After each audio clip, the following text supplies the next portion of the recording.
Hello everyone and welcome back to the Common Sense Crypto channel. As with you always, this is Rich doing another video today on XRP. So I hope you're all having a wonderful day today wherever you are in this great world. We're gonna talk about XRP. And I've been telling you for a while now, the narrative is starting to shift. Uphold posted this earlier today, telling you that XRP fixes Bitcoin. Here's your XRP report for the week. Instant Bitcoin transfers on the XRP ledger. Ripple's executive chairman, Chris Larsen, demonstrated instant Bitcoin transfers on the XRP ledger, a game changer for speed and efficiency. How it worked. Bitcoin transfer initiated via Ripple wallet. XRP ledger's pathfinding calculated the fastest route. Federated consensus validated and settled instantly. Why it matters. Unlike Bitcoin's 10-minute confirmation times, XRP ledger enables rapid, low-cost, multi-currency transactions, showcasing its potential for cross-chain adoption. Could the XRP ledger reshape how Bitcoin transactions are settled? Boom, there you have it. Even the exchanges know XRP fixes Bitcoin. The Cointelegraph posted this once again as well.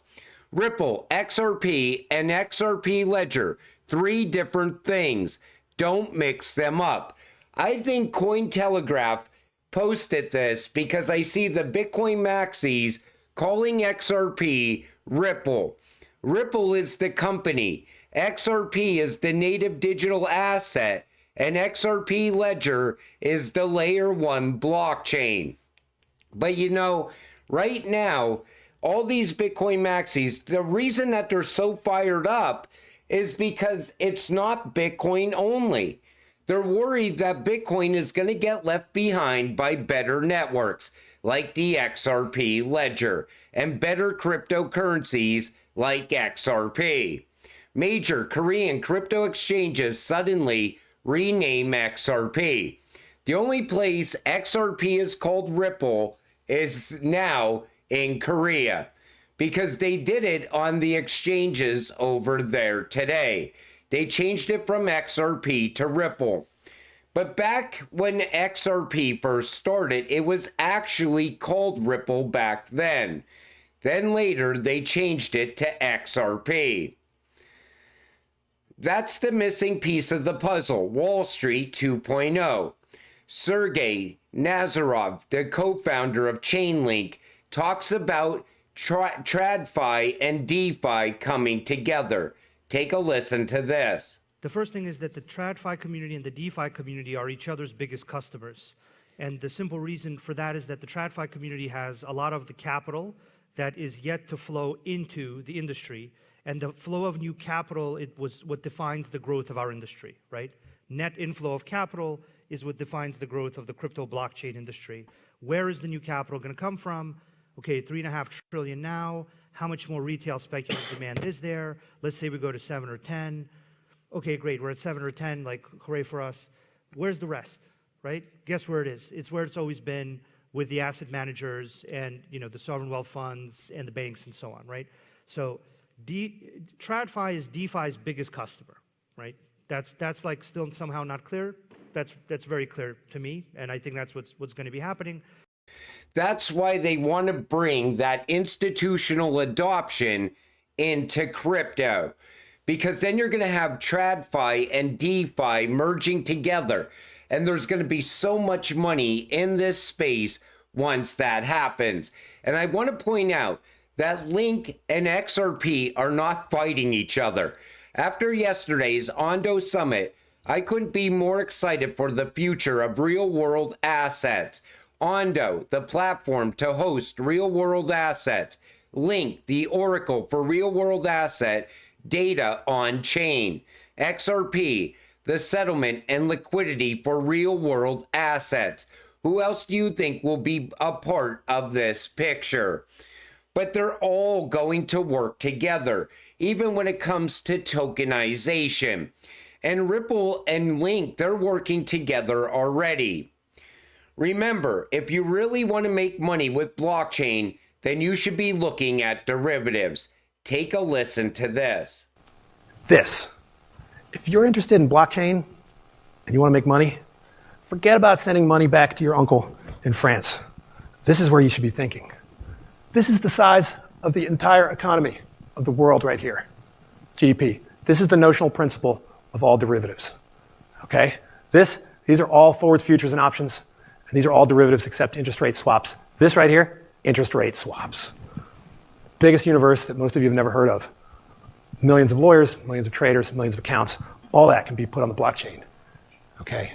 And all this clearing system and settlement system, which we took, Dodd-Frank is like this thick, this much of it has to do with clearing and settling of swaps. Okay, it's a nightmare, it's a mess, and we can take this whole system and simplify it with distributed ledgers. Okay, and that's why Ripple is going after the derivatives market. Ripple joins ISDA, enters the $1.2 quadrillion derivatives market. That happened back last year, March 31st, 2024. But Ripple's entire plan from day one was to go after the derivatives market.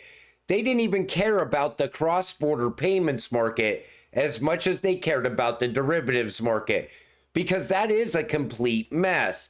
And Ripple's DLT can fix the derivatives market. Imagine that $1.2 quadrillion coming to the XRP ledger.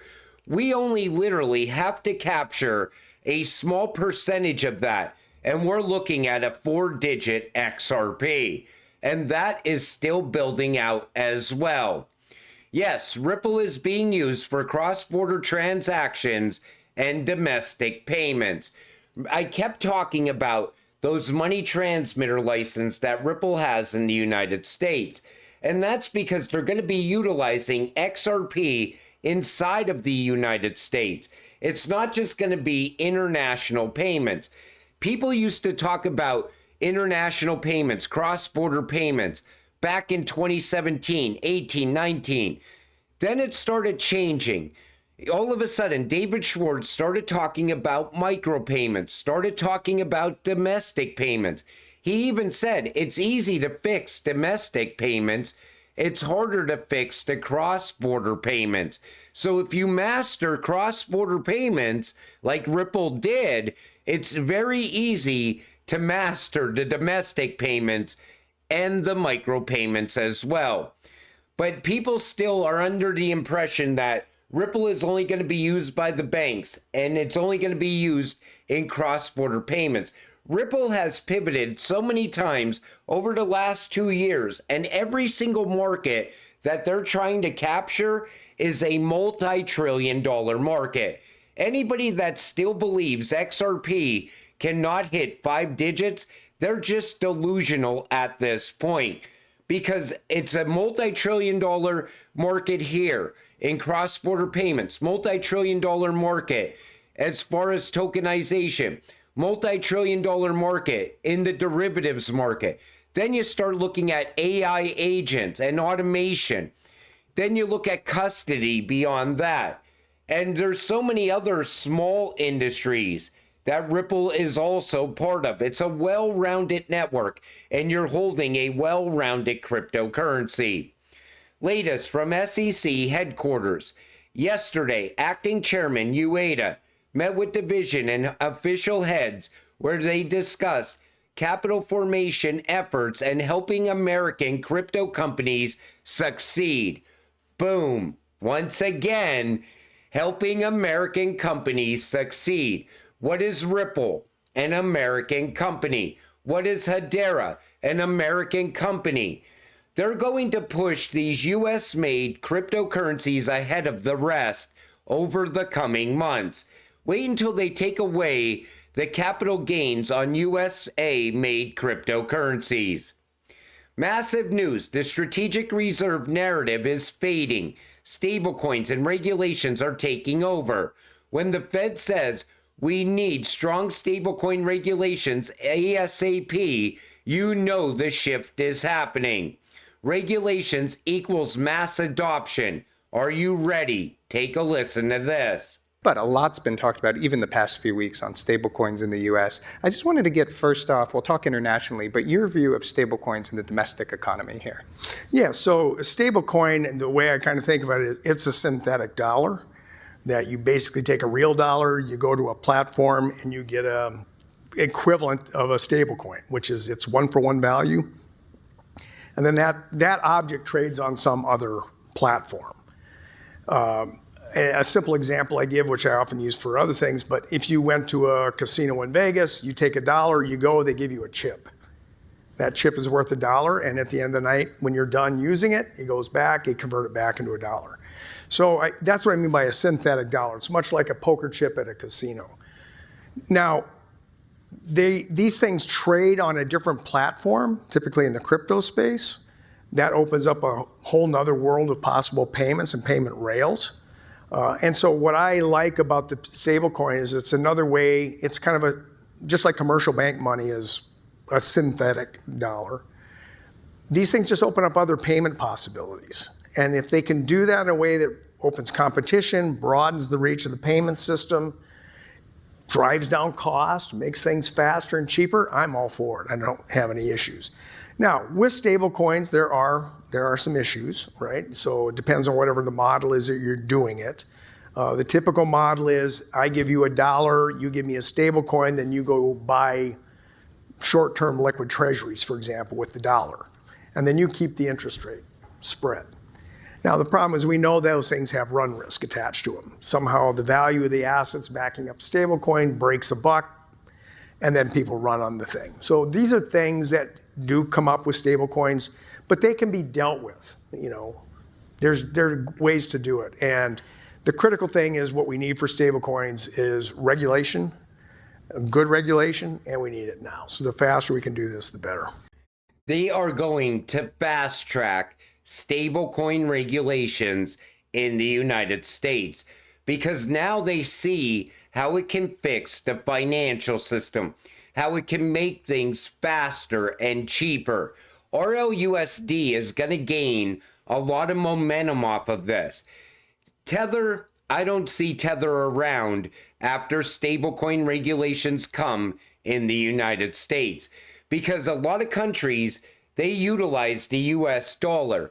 And any country that works off of the US dollar, they're most likely just going to adopt whatever regulations the United States comes up with. And we're going to see a lot of things happen very fast once regulations are in place. This comes from Token Relations. Excited to share we're now working with Ripple. We're expanding coverage to include Ripple, XRP, XRP Ledger, RLUSD, and more, bringing its community the best updates, metrics, and insights, all in one place every month. And you could see it right here. This is what their site looks like. So every month they're going to not only bring you news, but they're going to bring you statistics as well. Ripple by the numbers. It shows you the price of XRP, how many holders there are, 419,000. And then the XRP Ledger, TVL, total value locked, and so on. But I like the idea of this because it's like a one-stop shop to get not only the Ripple news and XRP news, but also get the numbers as well. So I think this is going to be big over time. But in this video, I wanted to show you how the narrative is starting to shift away from Bitcoin altogether. The hype is dying down now.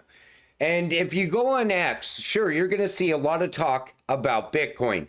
And a lot of it is made up nonsense. Like a lot of states right now, they're coming up with digital asset reserves, not Bitcoin reserves, digital asset reserves. And I think those reserves are going to be filled with cryptocurrencies that also solve a real world problem, that actually have utility. I always point back to all those money transmitter licenses that Ripple has. So if these states were to create small liquidity pools of XRP that they could utilize for their own benefit to move money around, because states also move money around in the United States, I think it could fix a lot of the problems inside of some of these states as far as sending money back and forth, things like that. But you know, we are going into a time where utility is really going to shine. The utility-driven cryptocurrencies are going to have not only price appreciation, but they're going to shine above the rest, because these are chosen cryptocurrencies to be utilized inside of a new financial system. But until it happens, you got to stay patient, stay positive, and we will get rich together. With that said, I'm going to wrap up this video. I want to thank you all for watching. I appreciate all of you. I'll see you in the next one. Have a great night.